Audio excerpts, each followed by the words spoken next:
Hey everybody, this is Casey. I was offline for several weeks, but I'm back up now. I had a virus on my computer, and wanted to talk a little bit about how the U.S. dollar can destroy the U.S. economy.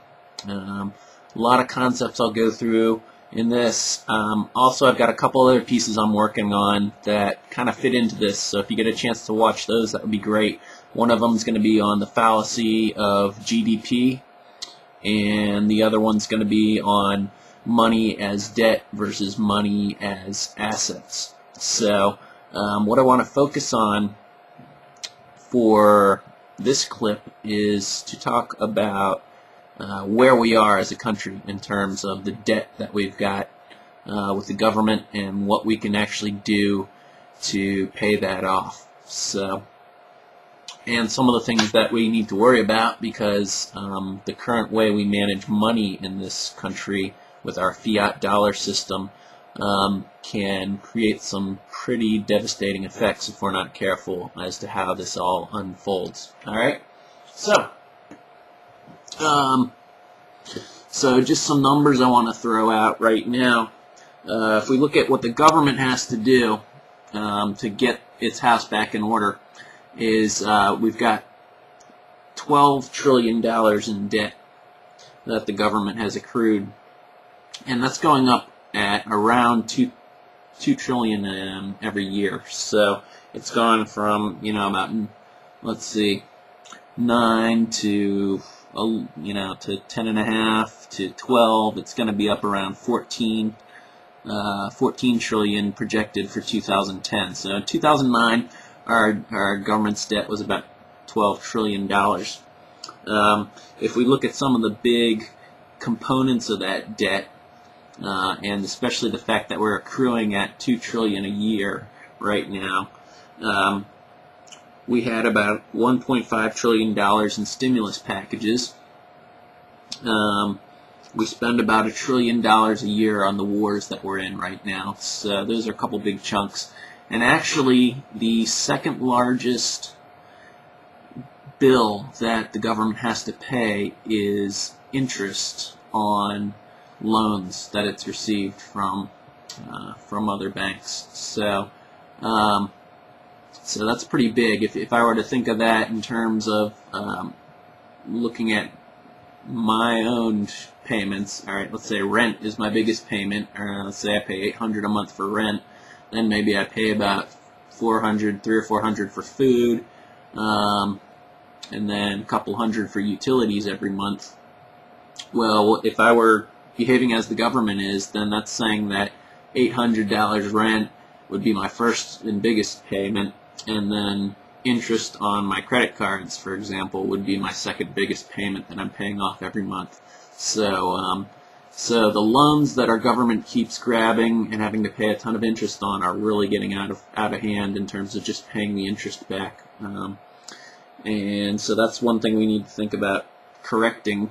The interesting thing about the two stimulus packages, I was trying to get a feel for who's really getting affected here. And if we look over in the private sector, we have a GDP of about 14.4 trillion this year. I think that's interesting because if you look at our projections for next year, government debt's going to go up to 14 trillion. So our country could literally take a year off next year and do all of our work for the government, and that would get us all paid off. Of course, nobody's going to do that, but we have to look at some sort of a rational schedule if we're going to do it in terms of taxing the people and taking that money away from them to pay off the government debt. So the interesting thing I found was that small businesses, which are businesses under 500 employees, actually account for just over half of the GDP. So just over half of that 14.4 trillion is small businesses, and just under half, or 49.5%, is accountable by big businesses, which is companies that have over 500 employees. So when we look at the stimulus package, and how it's been focused on a very small niche of companies that are receiving the benefits. Basically the failed companies. You've got the Freddie Mac, the Fannie Maes, the big car companies, the U.S. auto companies that are getting money. All we've been doing is actually pulling money out of our system for every business in the private sector, and then putting it back into failed businesses. So we haven't really seen much improvement in the situation. What has happened with some of the companies is they've sold off parts and they've actually gotten a profit. So that's actually a classic move that fascist countries have done. What it's called is privatizing the profit and publicizing the debt. So what happens is when these big companies go into debt, the public in general is responsible for bailing them out. But then when they take that bailout money and maybe they sell off a couple subdivisions of their company and start turning a profit again, the CEOs and all the shareholders, the people who are receiving that profit, get all the benefits. So the Americans don't necessarily get that money back, just the bigwigs who are making the profits in these companies that are actually failing anyhow in a lot of ways. We're going to have to see how long the American public's going to tolerate these companies continuing to drain the rest of the economy, especially when all that money that's taken from these other companies could be used to invest in successful companies. So you're penalizing successful companies and you're rewarding unsuccessful companies, which is not a good formula for long-term growth or even short-term growth. I mean, we're seeing it already. Small businesses are really hurting right now because they don't have any money that's being loaned to them because of this whole crisis. So that's one thing to consider. Of course, we're also spending about $1 trillion on war every year at this point. So if we actually wanted to look at reducing, just look at the government reducing what it's spending its money on, that's one place to look to where we can close this. I mean, between the war and the stimulus packages alone, if we got rid of that, that's more than the $2 trillion in debt that we're accruing every year with our government. So there's also unfunded liabilities. I'll talk about that in a little bit.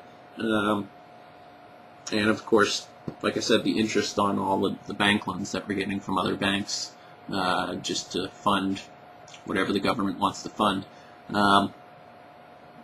So we've got those challenges. Another challenge that we have in terms of long-term growth here is, the saying, give a man a fish and you feed him for a day, teach him how to fish, and you feed him for a lifetime. So one of the issues we have with the welfare system is, just take food stamps, for example. I'll actually use fish as an example. So let's say we've got 10 fishermen here, private businessmen, and they're running along doing their thing, and all of a sudden there's an unemployed person in the system. And the government's got this great program where they say, here, we're going to give you a fish every day to the unemployed person until they find a job. Well, let's say one of those 10 companies that gets taxed by the government so that they can feed the fish to the person is living on the margin, and that extra tax actually puts them below the margin. So one of the 10 fishermen goes out of business because of this. But actually, he's lucky because he's got this government program where the government will start giving him a fish every day because he's unemployed now. So now you've got 2 people that are employed that are receiving fish, and 9 fishermen who can actually pay these taxes so that we can give these unemployed people a couple fish every day. And then, of course, you keep running through this scenario, and so then